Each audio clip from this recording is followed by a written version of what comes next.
Hello friends, ஒரு சூப்பரான தக்காளி தொக்குங்க. ஈஸியான மெத்தடில் எப்படி ரெடி பண்ணலான்னு பார்க்கலாம் வாங்க. ஒரு மிக்ஸி ஜார் எடுத்துக்கோங்க. 5 பழுத்த பெரிய சைஸ் தக்காளி எடுத்துருக்கிறேன் நான்.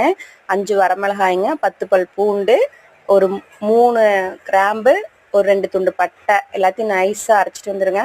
ஒரு பேனில் கொஞ்சம் தாராளமாகவே 2-3 ஸ்பூன் நல்லெண்ணெய் ஆட் பண்ணிக்கலாம். கடுகு போட்டு பொரிஞ்சு வரட்டும். கொஞ்சமாக கருவேப்பிலை போட்டு பொரிஞ்சதும் நம்ம அரைச்சி வச்ச பேஸ்ட் இதில் ஆட் பண்ணிக்கலாம்.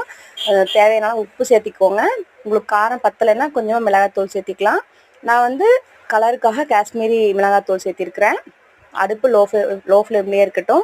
ஒரு அரை மணி நேரங்க மூடி வச்சுருங்க. எண்ணெய் நல்லா பிரிஞ்சு வரணும். அரை மணி நேரம் ஒரு 40 நிமிஷம் மூடி வச்சிடலாம்.